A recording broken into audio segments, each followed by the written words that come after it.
Hey girls at Scuba, it's Charlotte here, the social media manager, and I am joined today by Tanasia Swift for our Friday Night Live feature. So I'm just going to invite Tanasia now to the live. Just give me 1 second.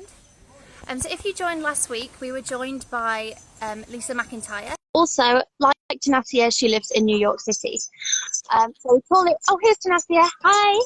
Hello. How are you? I'm doing well. Welcome to our Friday Night Live. Yes, can you hear me clearly? I can. Can you hear me? Yes, perfect. Good. I was just about to say it's really funny because it's called Friday Night Live, but because obviously in New York it's 9 p.m.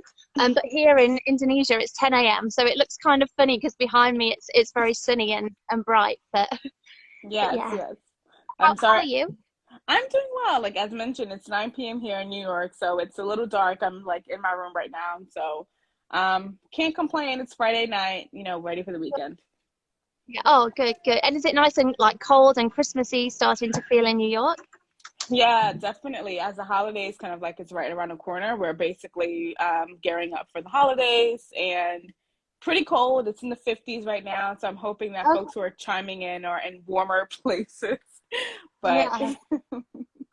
Oh, well, I think we'll have a lot of listeners today in America, which is really nice, and hopefully they'll get some inspiration from you, and also learn about some cool dive sites and places to go dive in New York City as well. amazing. So I already sent the questions over to you. So the community have been asking questions all week, and I sent them over to Tanasia last night, but it was this morning for her. So she's going to go through some of your questions now. And if you have any other questions that you want to ask her during the live, just pop them in the comments, and she will answer them at the end for you. So Awesome. Tanasia, I'm going to close my camera, so it's just going to be you on the screen, but I'm still going to be here. So I'm going to Awesome. pass it to you. So. Perfect.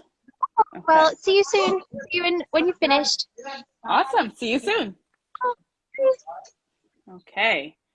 Awesome. So I guess it's only fair that I start off with a quick introduction, just for those who don't know me or are new to my channel or Girls That Scuba. So my name is Tanasia Swift. I'm a Girls That Scuba ambassador. I'm based here in New York City, and a lot of the work that I'm doing in my professional world is around marine education. So I work with students all around the city, getting folks on the water, and scuba diving is one of my passions. So I'm an advanced open water scuba diver, and I got my certification, essentially my open water certification, when I was 17 years old. So many years ago. So that was over. I don't want to age myself too much, but essentially over 10, 15 years ago. And since then, scuba diving has been a huge passion of mine, not only as an educator, but just sharing stories. So I guess I can start off with sort of like the first question, being that I'm from New York City, or just some more background information. So being from a huge city like New York, it's hard to find either people who scuba dive or folks who share the same interest in marine science or marine biology. And a lot of the work that I have been doing is inspired by my love for the oceans. And part of, my passions is just getting out to see these places, getting people from the cities, which are, not so, I don't want to say they're not environmentally friendly, but it's not a direct path to scuba diving. And so I guess I might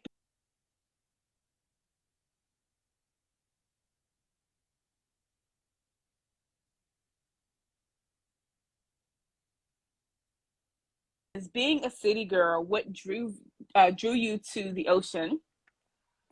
And I can answer that question by saying that, so as mentioned, I'm from New York City.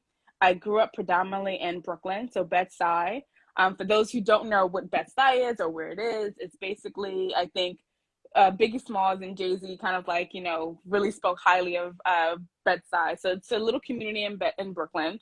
And what drew me to the ocean was a part of my upbringing. So my dad being a fisherman, I was on the water with him all the time. And also, to be completely honest, television, right? So for so many people, you see these amazing places online or on the television, on Discovery Channel, and seeing those places online or on a TV, it's kind of like, is this real? I want to visit this place in real life. And seeing things that were happening with marine conservation really drew me in, and I really wanted to, no pun intended, dive into, marine biology. I see a few shout outs for 𝗵𝗃𝗍 in the chat here. And since then, I made it my mission to essentially go on this path of anything water related, from swimming to scuba diving. And when I was in high school, or even before that, I wanted to join a high school that was marine biology focused. So for anyone who was in New York City, the New York Harbor School is a high school that is a maritime high school. They teach you different trades that are related to ocean conservation and marine fields. And during my time when I was in New York Harbor School, I went away to the Bahamas for a semester on this little island called Eleuthera. And this island housed a school for international students called the Island School. And so at the Island School, you're learning various, subjects from scuba diving, kayaking, boating, about the culture of the Bahamas. And when I was 17, I got my scuba certification there. And it literally was a life-changing experience. Seeing the things that I saw on television in real life definitely made things real. Like, this is something that I can do. This is something that I enjoy. This is something that I want to bring my family members and community members to. And so that's what drew me to marine conservation. I think with many people who are interested in marine biology, I think one of the first things is like dolphins. Everyone thinks, oh, I want to swim with dolphins. And if you had like some of those aspirations or dreams, feel free to put them in the chat. Or the animal that you really love, your favorite marine animal. And so for me, it was stingrays. And I remember before going over to the Bahamas thinking, oh, I'm going to swim with stingrays. And I literally got that opportunity when I was in the Bahamas. And it was something that was unexpected. It wasn't planned. So while I was getting my certification, we as a group were doing some underwater skills and tests. And then as we look up, we see this big school of spotted eagle rays swim just above us. And I remember like looking up and literally seeing this large school of spotted eagle rays just above us. There had to be about, anywhere between 8 to 15 of them. And I was just in awe. I was amazed, and they're large, they're graceful, they're phenomenal critters underwater, and thinking like I'm in their territory. And so from that point on, it was definitely an experience that I wanted to bring to other people, and figuring out how can I do this in my day-to-day life as a New York City girl or city girl in that respect. So it definitely was one of the most impressionable moments. But even before that moment, wanting to get into marine biology and scuba diving as something that I just did. So definitely something that was ingrained in me. If you are in the big city, I say look for programs that have either a specialty in marine biology or some scuba diver programs. And I guess that brings me to my next question. And once again, if you do have any additional questions, feel free to put them in the chat, or feel free to put any comments. If there's something that resonates with you, feel free to put one of the hearts in there. I love to see hearts and support, whether it's for Girls That Scuba or something that I'm saying. But feel free to, tap that heart button on the right side of your screen. So another question that was asked was about a scuba club. Am I a part of a scuba club or not in New York City? And the answer is no, I'm not actually a part of a scuba club. Me personally, I know a few scuba clubs that are within New York City and the tri-state. So tri-state being New York City, New Jersey, and Connecticut. And there are a few organizations that do have scuba clubs. And here in New York City, there is not that the water is cold, to be completely honest with you. And so scuba diving in New York City, depending on the person, may not be your thing. So I have done it. I've done scuba diving in Jamaica Bay, which is sort of like a little bay within New York City, and it borders Queens and Brooklyn. And and the visibility is not that great. So depending on if that's your thing or not, a scuba club that is more localized to you may be something that you would want to do. Someone asked, why or how should someone in a city get into scuba diving? I think that's a great question. So why should you get into scuba diving? So I would say I can't, whenever I'm talking about my passions, I can't necessarily ask someone, or tell someone why they should do it. I can tell you what my inspirations are for it. And a part of the reason why I do it is because it really humbles you to a certain degree. And you're literally learning about this different world, right? You're literally underwater. You learn when you're scuba diving to sort of like look and not touch, right? And so as humans, we can definitely be a little intrusive. We see things we love. We see different fish and species and things that are colorful underwater. And our first inclination is to touch, right? But when you're scuba diving, you learn to sort of like just observe, take things in, and understand why they're there. And so I think a part of the reason, if you are interested in scuba diving, is figuring out what drives you, what you enjoy.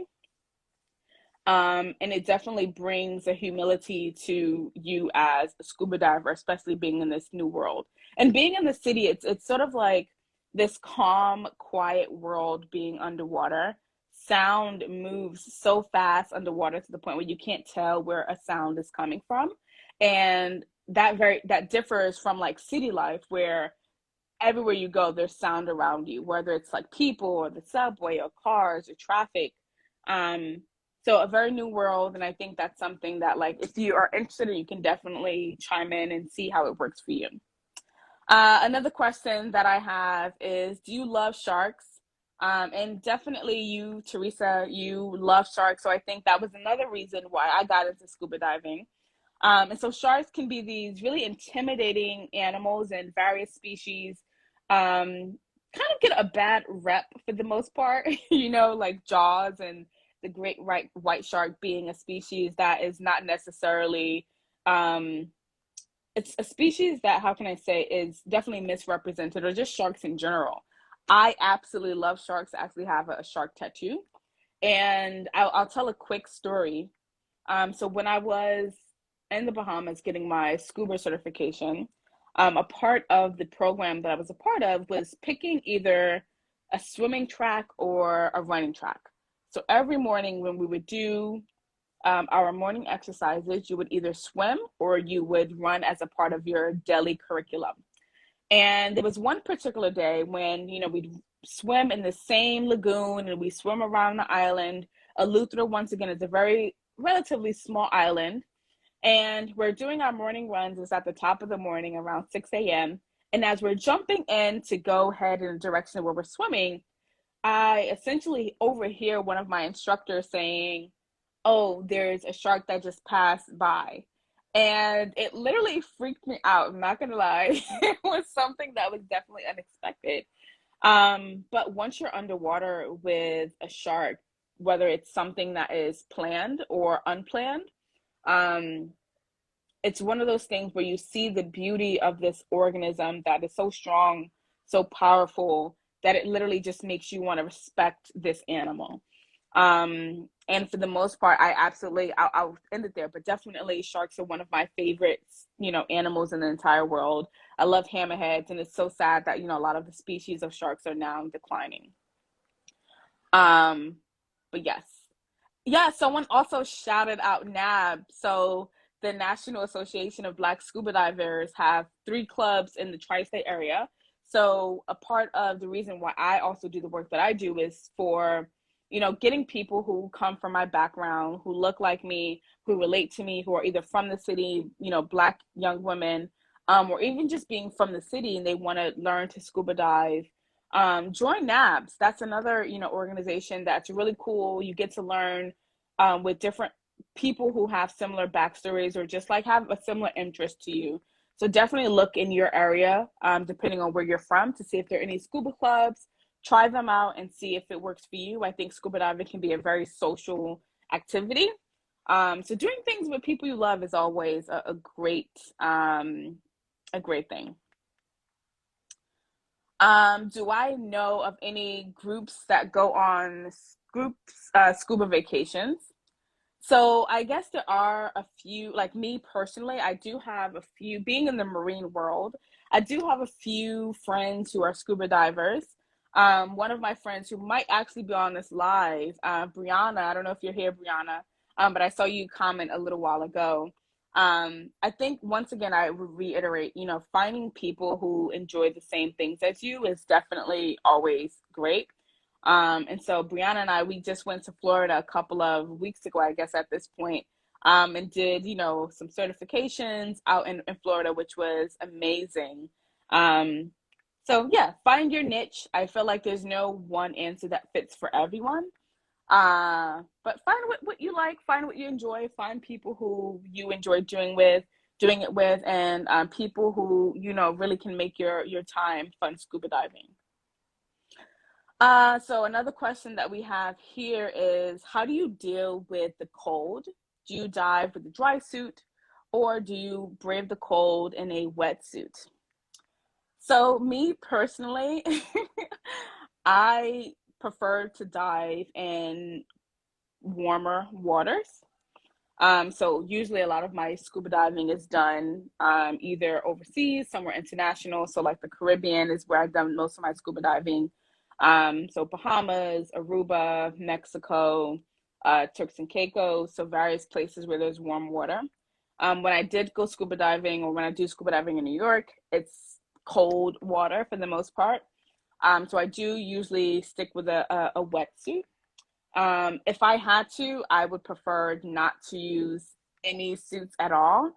But for protection, you know, there's lots of things that can potentially be harmful or hurtful to you while you're scuba diving, like fire coral. I've definitely been stung by some fire coral in my time.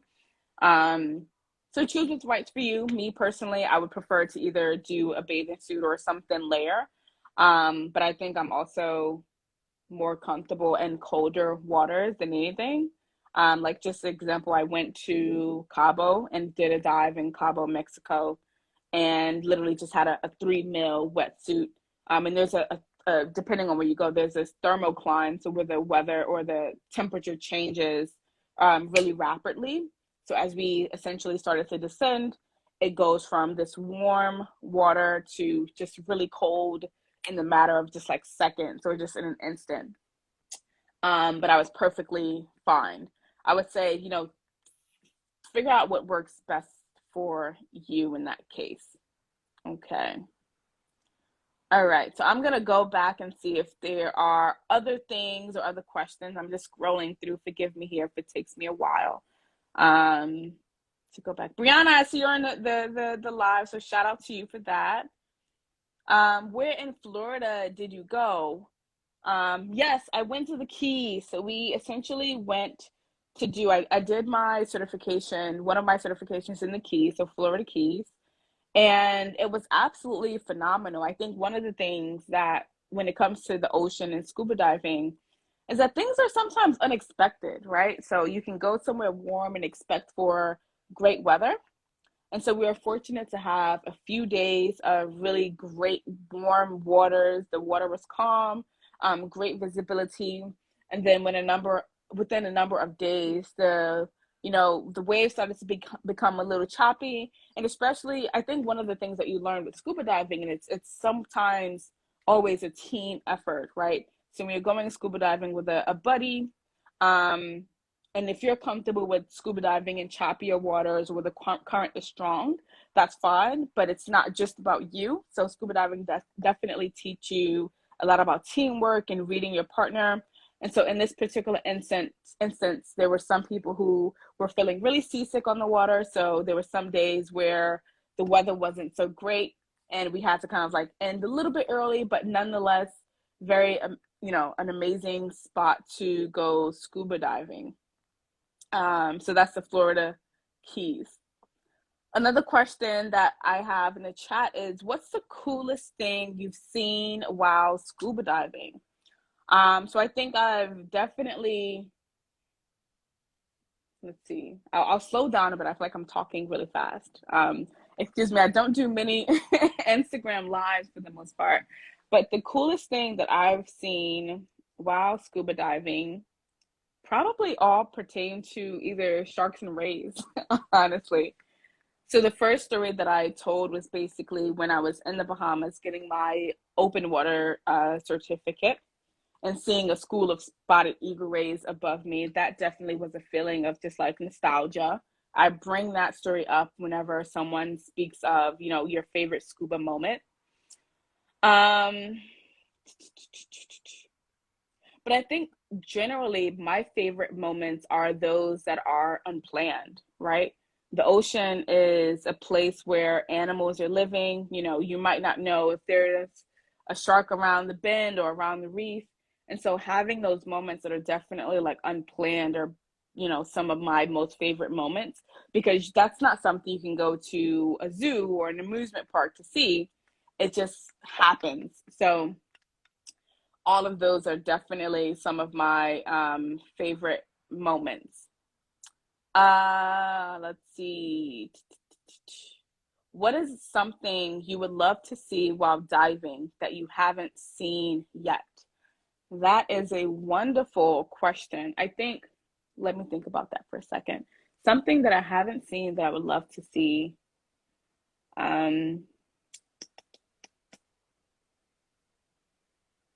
I honestly haven't scuba dived with large bait balls. I think that would be something that I would love to absolutely see. And I believe most people may be familiar with bait balls, but bait balls are basically these large schools of fish that essentially huster or hover together. And usually large predators are, when you see a bait ball, large predators are coming after it. So I would love to see that in person. I think I already have plans to do that. So that's something I definitely want to see. And then possibly another thing that I definitely want to see, I think at some point, I forget where it is, I saw this article about a Jason Voorhees or Jason structure, or I guess it was sort of like a mannequin with a Jason Voorhees mask on in a lagoon somewhere in the States. I'm forgetting the place that it is. And I definitely want to see that. I think it's something that's probably super scary, but at the same time would be for a great photo op. So that's something that I would love to see. Probably not as exciting as a bait ball, but I think just, you know, for the experience, that's something I definitely want to see. So a few folks have gotten certified. If you are a certified scuba diver, once again, you can put it in the comments or in the chat, or put your certification. Once again, I'm only advanced certified, but I've done many dives already. Did you get to do a wreck dives while in the Florida Keys? Yes, I did get to do a wreck dive. And it was cool. So the day that we did a wreck dive, the visibility wasn't honestly that great. So there were moments when you're descending and you can't necessarily see the wreck until you get close up to it. And then the current was really strong. So you kind of like found yourself more so, you know, swimming for a while and sort of like stopping to just like hover around. But yes, wreck dives are absolutely amazing. I think my favorite wreck dive was probably in Aruba. And that was last year. So we did a wreck dive in Aruba, and it was a large ship.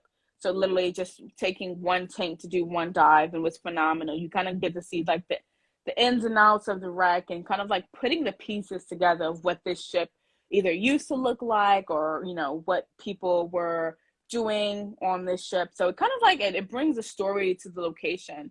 And whenever I do a wreck dive, I like to kind of get that backstory. And most, you know, dive, you know, if you're going through sort of like a dive company, they already have that backstory ready to share with you. So not only is it fun, but it also can be very a history level or history lesson as well.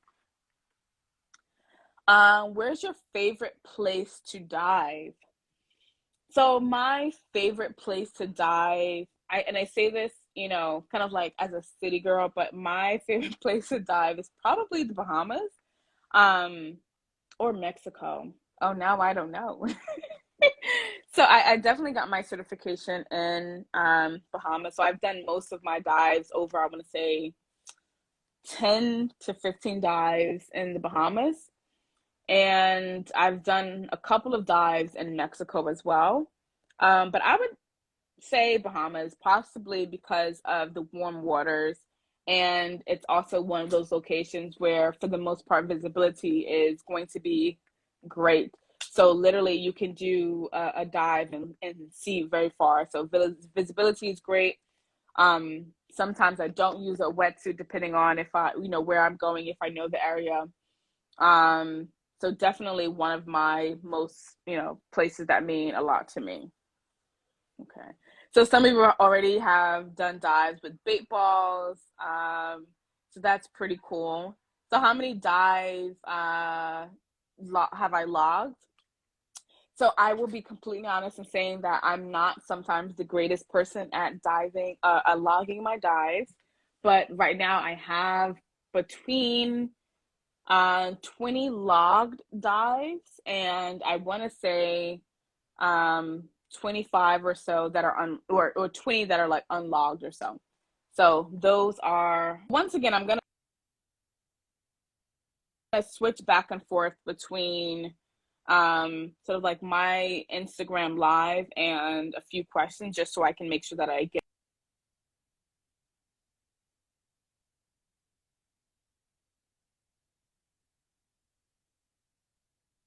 Someone had a question about becoming certified and if there's any advice or tips and what that experience was like.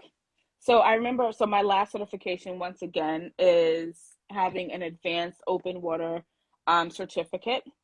And for me, I think it was slightly different because prior to even getting my advanced open water certificate, I already had so many dives under my belt. Some people get their advanced certification just after getting their open water certification, so it varies. And so for me personally, it was kind of like a piece of cake, but I think even just like testing, the idea of like taking a test can always be a little frightening, or doing skills underwater. So any tips and tricks I would say is like, one, take your time. I think for the most part, your instructor wants you to do well. Your instructor wants you to pass.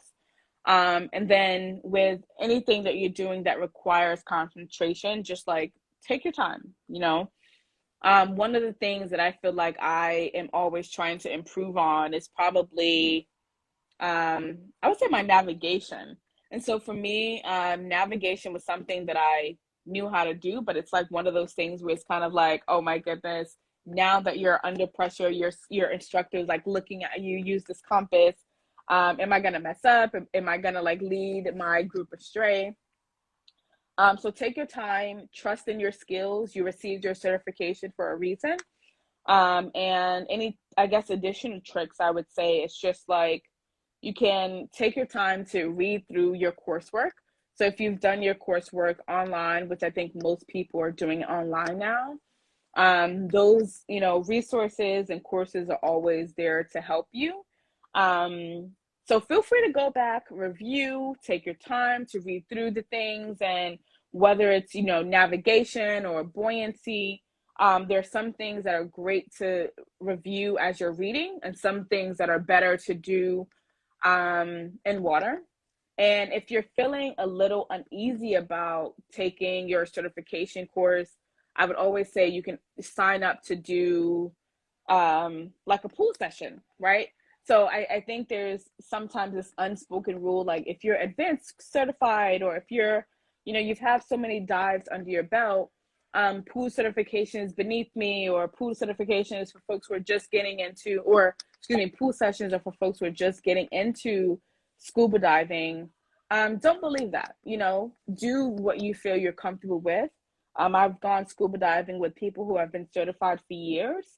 And, we start off with sort of like a quote unquote easier dive, or something that is a bit more calm than doing a deep dive. So definitely start with a pool dive if you want to kind of like calm yourself or get acclimated. Yes, Antilla, that's the wreck that I went to. Thank you, Huda. So yes, I think it's actually one of the largest wrecks from what I was told in the Caribbean. So if you have been to Aruba or if you haven't, check out that, site. It's pretty cool, amazing. Like literally you're like looking at this huge ship, and it's phenomenal. Okay. A few more questions. Have you ever had the bends? I have not, and thankfully I have not had the bends ever. I feel like I'm one of those scuba divers that are hyper aware. Like I like being in the moment and just kind of like taking things in. But a part of me is also making sure that I don't ascend too quickly and I'm doing things correctly. So always being, really calm, definitely. So no, I haven't had bins, knock on wood. So I'm hoping that that never happens. But yes.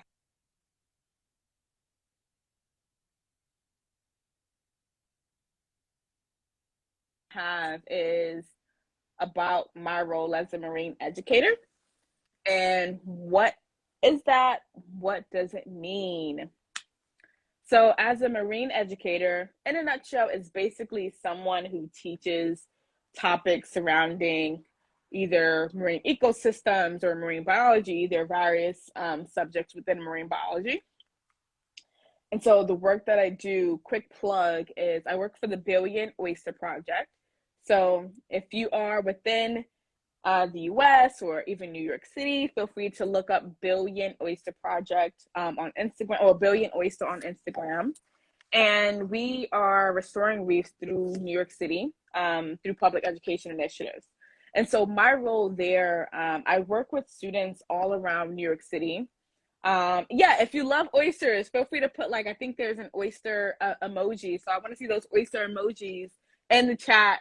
Or put, if you love oysters, keep sending those hearts. That's amazing. And so the work that I do is basically getting New York City students on the water, teaching them specifically about estuary environments.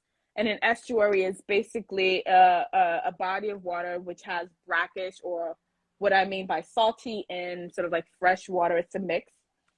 And in New York City, a lot of people who live in the city, there's sort of like this not so strong connection to the water.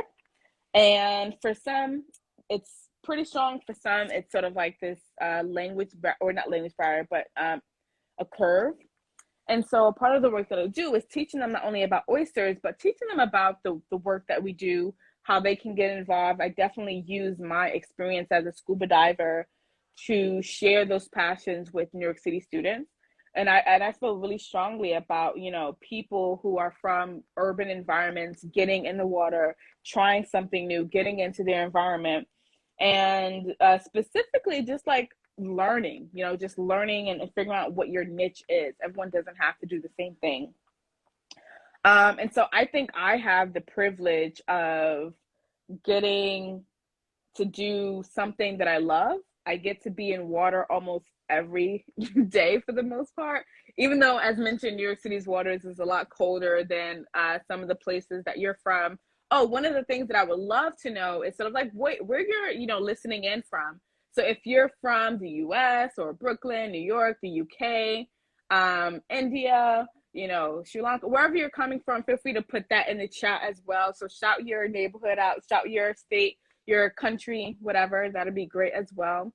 And for me, a part of my work as a marine educator is getting New York City students on the water, getting them to participate in stewardship, getting them to explore their local waterways, learning about fish, learning about the ecosystems, and learning that we also have a role to play in, restoring our harbors and restoring our oceans.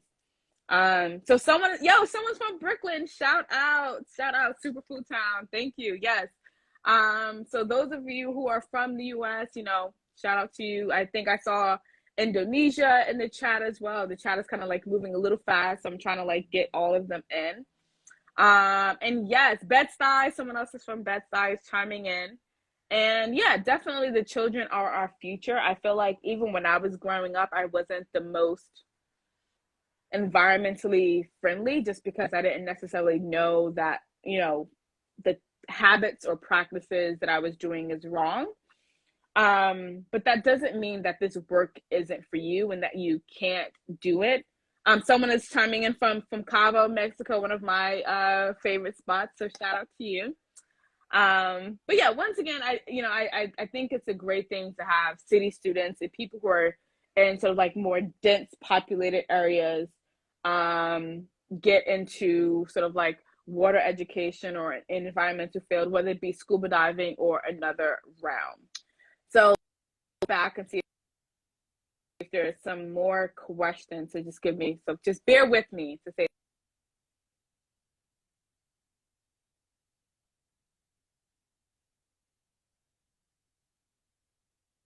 All right. So another question related to my field of work is, did you have to go to college to do this? Short answer is yes, I did go to college. I studied marine science in college, and I had my concentration, which is like more of a specialty, and marine conservation. But I would like to say that, like, sometimes when you're going into these fields, don't feel discouraged or feel like, like if college isn't for you. I feel like there's so many trades that you can also go into. Another quick plug. So the New York Harbor School, if you're in New York City, is a maritime high school that's located right now in Manhattan. And students are learning various, trades that relate to the maritime world. So scuba diving being one of those trades. And so if you're interested in doing or being in the marine field, you can go to college, you can get your undergraduate, you can get your graduate, PhD, whatever you feel most comfortable with.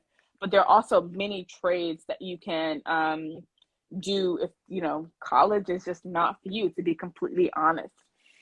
And so I just say that to say that we're hoping that the environmental, marine biology, scuba diving, all of these fields are something that can be more inclusive. Not everyone, and I'll be real right now, but like not everyone has the means to even afford college. College can be very expensive. So don't let that deter you from doing something. Like I feel like if you're meant to do it and it's something you're passionate about, continue to try to find ways to do that thing. And for me, I guess I don't want to call it a tangent, but like growing up in the city, there weren't many people who were interested in marine science, let alone swimming or scuba diving.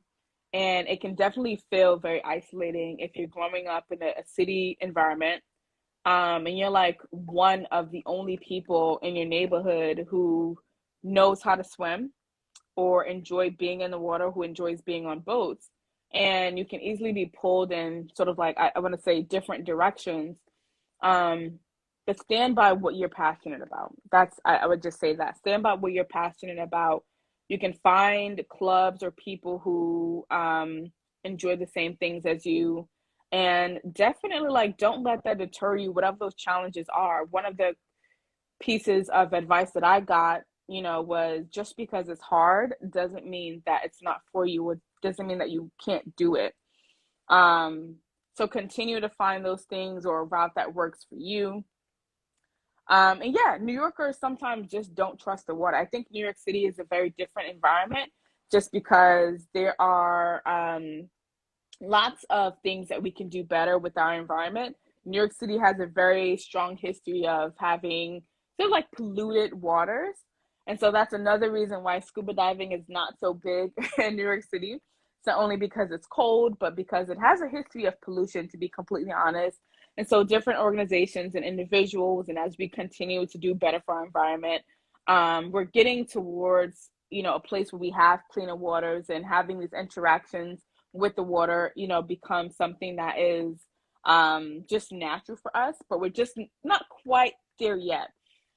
Just because imagine living in a city where the waste that comes from your toilets, yes, that means poop, and things that come from our sewers, things that come from our sinks, things that come from our laundromats and washing machines, and all the things that we can put down a toilet and a sink and the drains. sort of like seeping directly into the water that you're swimming. And so that's the case for New York City in certain situations. And because of that, you know, scuba diving can easily be something that's brought it off. So we're getting there yet. I'm hoping that within, you know, like the next decade or two, scuba diving becomes more of a bigger recreational thing in New York City. But hopefully with oysters we can. Someone did ask in the chat, can you volunteer with the Billion Oyster Project? And yes, you definitely can. So the Billion Oyster Project is based out in Governor's Island, which is a small island just off the tip of southern Manhattan. And we do volunteer days essentially on island where you can come out to, if you're from, I'm assuming you're from, the person who asked the questions from New Jersey or Virginia, excuse me. But you can come out to Governor's Island. You can sign up on our website, billionoysterproject.org, learn more about our organization, participate in community science, which most call citizen science. Join us in the field days. So I run many field days around New York City, predominantly Brooklyn. And join us in the field. Come out, see our reefs, come out, see the work that we do, help to build cages, and help make New York City a better place for not only students, but the fish and biodiversity in New York City. Okay. Let's see, a couple more questions.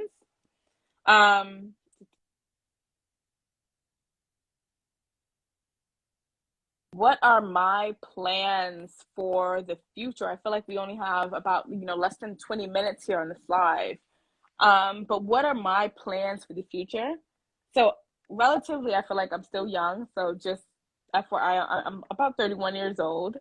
And my plans for the future, I feel like there's so many routes that I can go at this point.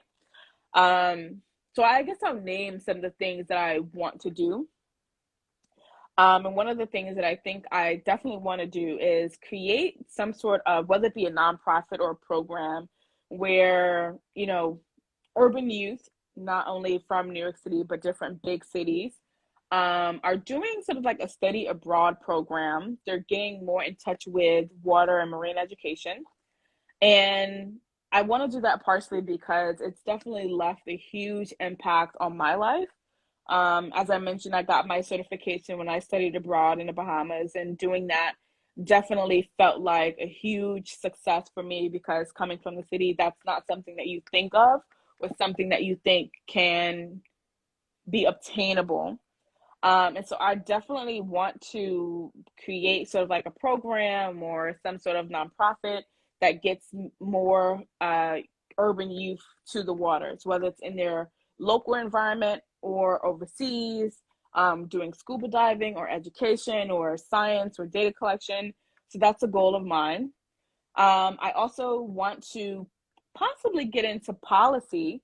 So not only can scuba diving be used for recreational purposes, but it can also help to influence policies, right? I think many of us who, I might be preaching to the choir here, but many of us who enjoy our waters and enjoy our harbors and enjoy scuba diving do it because there's a passion in us. We do it because of whether it's the critters or enjoying being underwater, and imagining that resource not being available anymore. Imagine various species of fish being depleted. Imagine going into a blank ocean and there's nothing there. There's no coral reefs, there are no fish, there are no organisms. That's something that's very disheartening. And without policy and without change, that might be something or the route that we're going. So I definitely want to get into more policy and helping to impact sort of like the legislation that impacts how we treat our waters, creating more protected areas, marine protected areas around the world, and just also honing in on more localized, I guess, initiatives to help with either pollution or like different practices. And one of the things I guess that I am also passionate about, I think when it comes to conservation, is that, you know, we have this mentality that, oh, you shouldn't eat fish, you shouldn't enjoy it. But when it comes down to it, marine conservation, environmental conservation is one of those things that you know, you have to include everyone in the conversation. You have to include fishermen, you have to include youth, you have to include individuals from urban environments to really get a full scope of what we can do as, you know, a unit worldwide to help out with that. So yeah, I guess that's some of my future plans. And I guess, you know, also more scuba diving, more scuba diving. I think I have plans to go to the Philippines. So if you are from the Philippines or scuba dive in the Philippines, feel free to put your recommendations. I'm always interested in finding new spots to go and enjoy and become my favorite. Maybe there's one that can top, you know, various locations in the Bahamas. But that's sort of like my plans now. And yeah, so any questions, once again, feel free to put them in the comments. If you enjoy, you know, watching this live, feel free to put any hearts. So yeah, I'm interested in hearing more about who's in the audience. So shout your neighborhoods out, shout your countries out, shout sort of like where you're from out. If you're scuba certified, feel free to put that in the chat as well.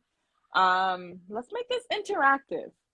And then I guess there was another question about recommendations for any gear or things, or if I own my own gear. So the answer is yes, I do own some of my own gear, but being that I typically travel for most of my scuba diving, you know, I'm not taking, you know, like a regulator or a tank on, you know, when I'm traveling. So I usually just rent it just because of convenience. But I do own, you know, sort of like the smaller things like a fin, my fins, my mask, my wetsuit. And if I do local dives, then I'll just use what I have here in New York City. Otherwise, I'm usually just renting wherever I go, just because I don't want to lug all of that stuff with me. I think the advantage of owning your own scuba gear is that you're more familiar with it. You know, you've used it, you know, sort of like the ins and outs of it. But if you're renting, it's sort of like you have to get acclimated to the new gear, just because, as we know, not all gear is made the same. So that's, you know, like, once again, it might be up to you, but I do personally own some of my own gear. And then depending on where I go, I may rent or whatnot. Okay, let's see if there's any more questions. We can go through them. I'm going to switch screens one more time and I'll be right. It'll be super quick.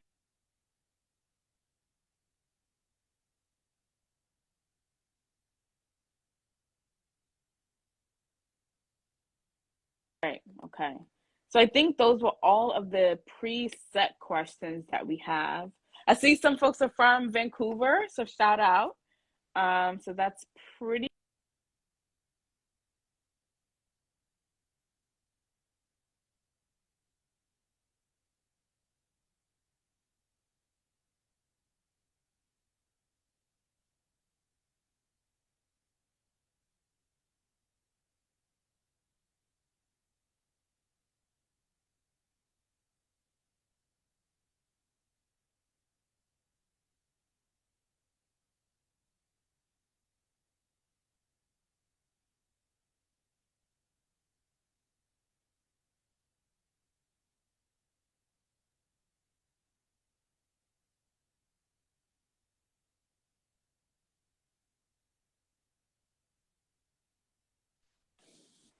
Okay.